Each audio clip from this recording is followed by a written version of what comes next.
If you're self-employed and received the PPP loan, this video is for you. Stay tuned because I will be sharing information on the debt forgiveness of the PPP proceeds.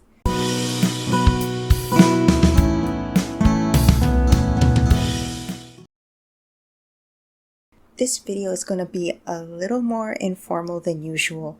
It is way past my bedtime and the caffeine kick is wearing off fast, but I wanted to get this video out to you as soon as possible. So however this turns out is how it will turn out, so please bear with me. Alright, so some general information. Once you receive the PPP loan, you have 8 weeks to use the proceeds. Or I should say that only amounts that are used within the 8 weeks will be considered for PPP forgiveness. And even then, those proceeds need to be used specifically for certain costs.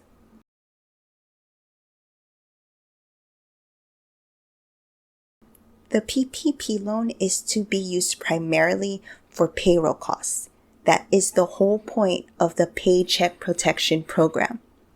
In fact, at least 75% of your PPP proceeds should be used towards payroll costs in order to even be considered for full debt forgiveness. But what if you receive the PPP loan and don't have payroll?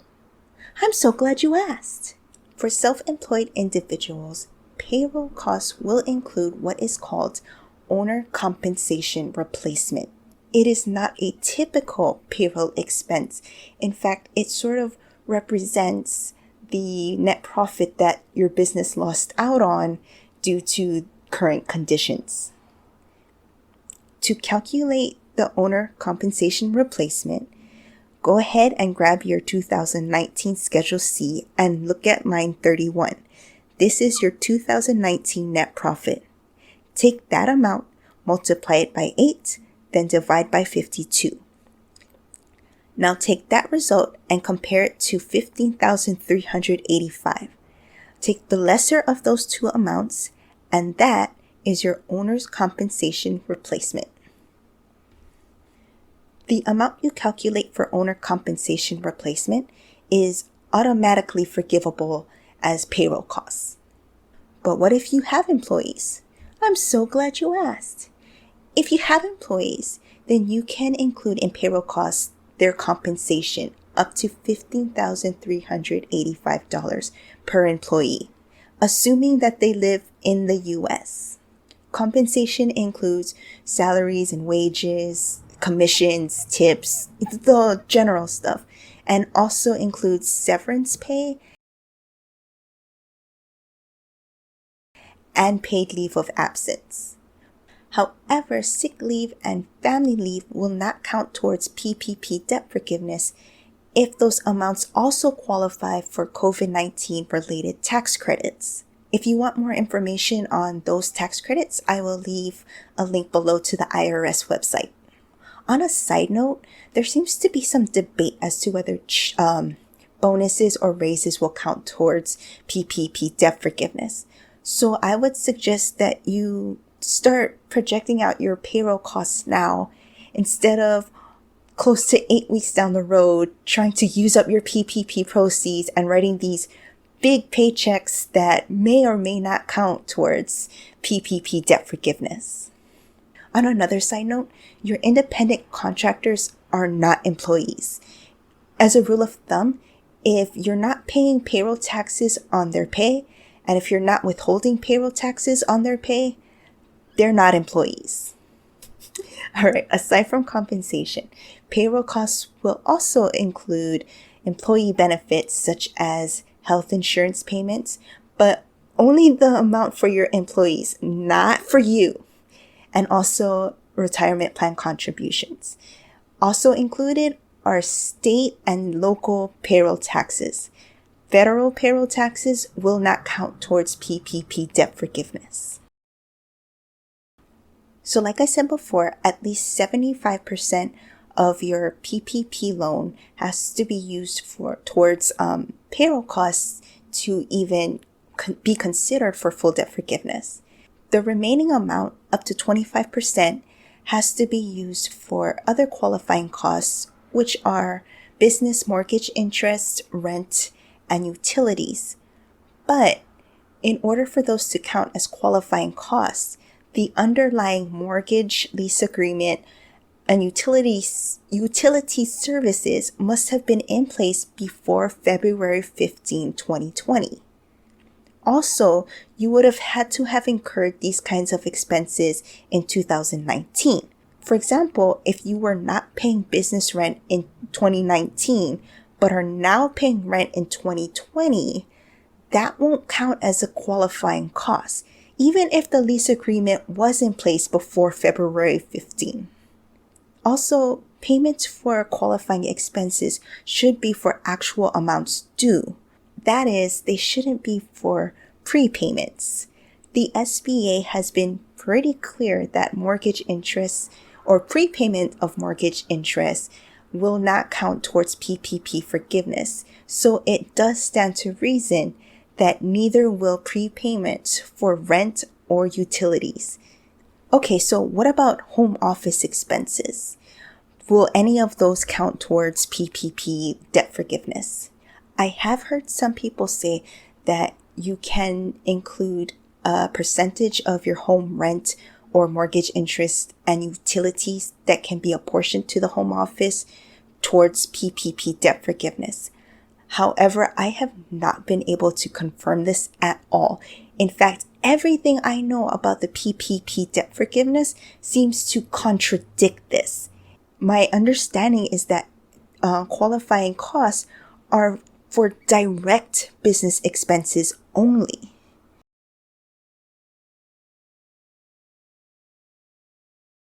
So based on what I know, I'm going to go ahead and say no, home office expenses will not count towards PPP loan forgiveness.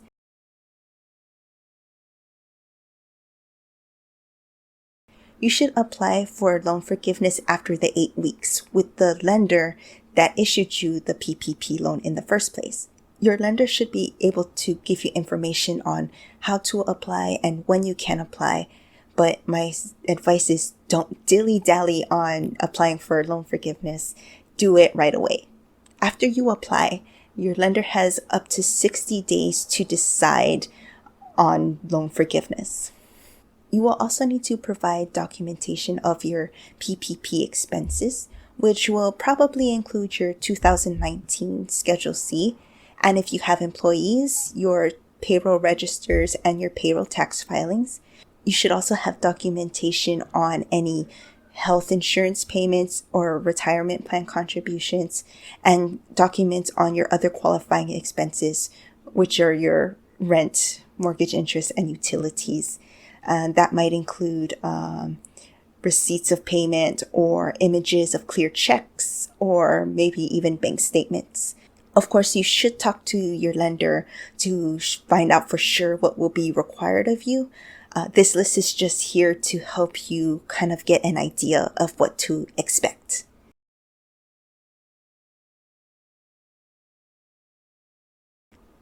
Any portion of the PPP loan that is forgiven is considered income, but at least on the federal side, it's non-taxable. However, because of this, the IRS is not allowing PPP expenses to be tax deductions, at least to the extent of the forgivable amount of the PPP loan. This decision by the IRS is actually currently being challenged, but right now, this is what's in play. So if you budget for your estimated tax payments, which I hope you're doing, then be sure to account for those PPP expenses accordingly. They would be included in taxable income.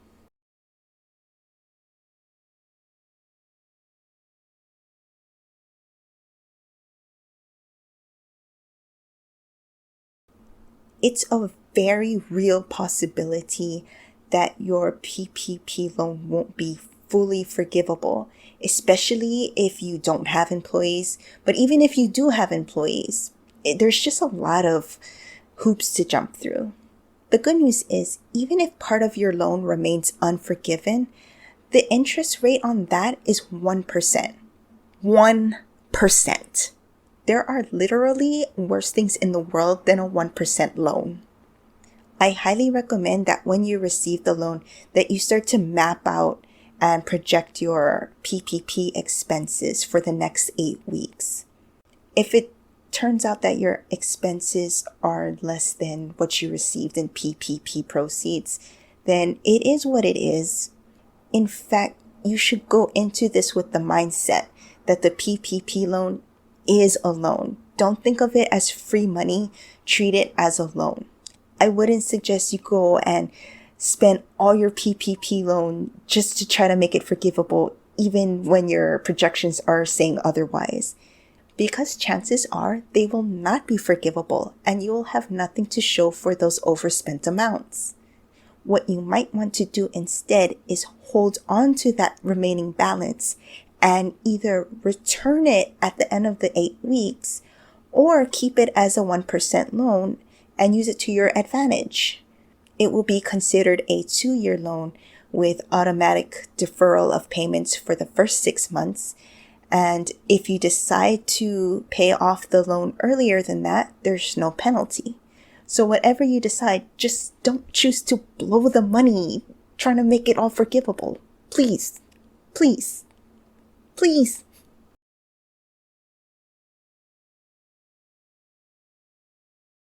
Okay, now we're going to move into tips for projecting the PPP expenses.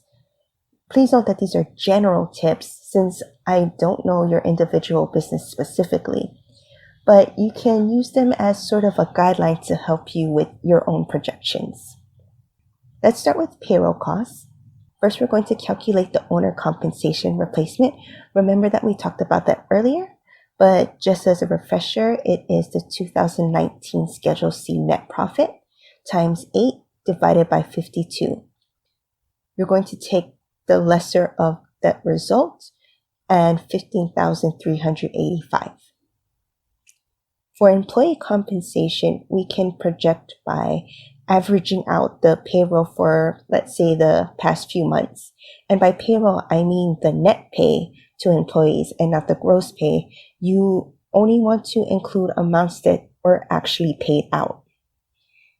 Then you'll want to determine how many paydays there will be in the 8-week period, and that will depend on your payroll frequency, for example, weekly, bi-weekly, semi-monthly.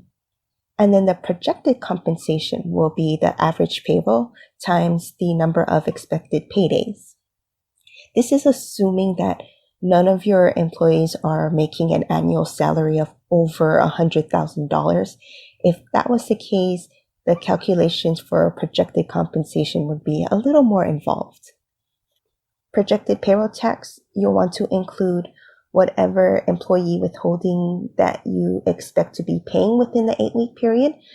Again, you can use the average withholding remittance for the past few months, and then multiply that by the number of times you'll be remitting within the 8-week period. If you're expecting to pay state unemployment anytime during this period, you might want to project by multiplying the covered wages by the unemployment tax rate. Tips for projecting health insurance premiums for PPP purposes: you can take the total monthly premium and subtract out the portion of that premium that is allocable to your coverage, including your spouse or dependents. That will give you the premium that is allocable to employee coverage. You're going to take that amount and you're going to multiply it by 2, assuming that you're making 2 payments in the 8-week period for health insurance premiums. And that will give you your projected healthcare premium for PPP purposes. Retirement plan contributions is whatever you're projecting. I don't know anything about your retirement plans. To get the total projected payroll cost for PPP, you would just sum up all of these elements that we calculated. Then we'll want to check what percentage of the total loan the payroll costs are. The hope is for at least 75%. Now let's look at tips for projecting other qualifying costs. For rent, you'll want to determine how many payments you'll make in the 8-week period, and that will be based on the lease terms. For example, if you are supposed to pay monthly, then you might expect to make 2 payments during the 8-week period.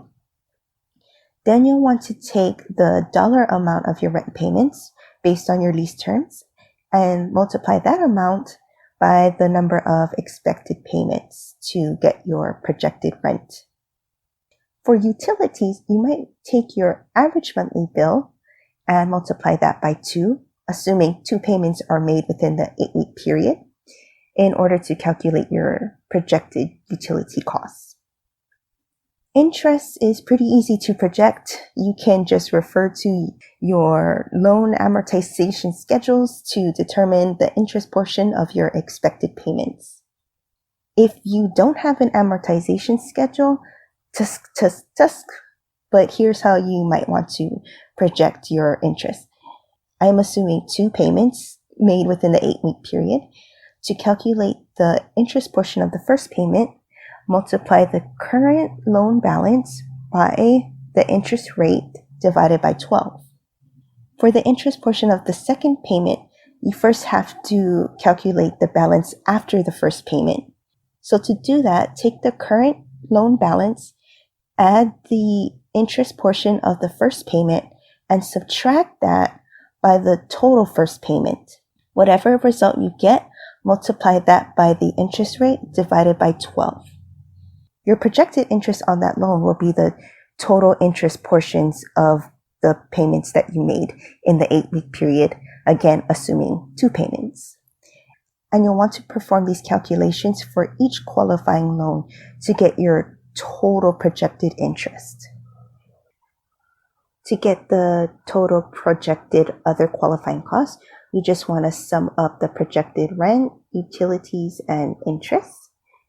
And then we'll want to find what percentage the total other qualifying costs are to the total PPP loan. And we're hoping for, at the most, 25%. The expected forgivable amounts will be the total projected payroll costs plus the lesser of the total projected other qualifying costs and 25% of the PPP loan. This is assuming that you did not receive the EIDL advance or laid off any employees or cut wages. If you did, you will have to make adjustments to your total forgivable amount, which we won't cover in this video. But if there's enough interest in that, I might make another video on adjustments to forgivable amounts. Alright guys, this is the end of this video, and I am tired like nobody's business, but I hope that you got something out of it, and if you did, please give this video a thumbs up, and also feel free to drop a comment below. And that's it. See ya.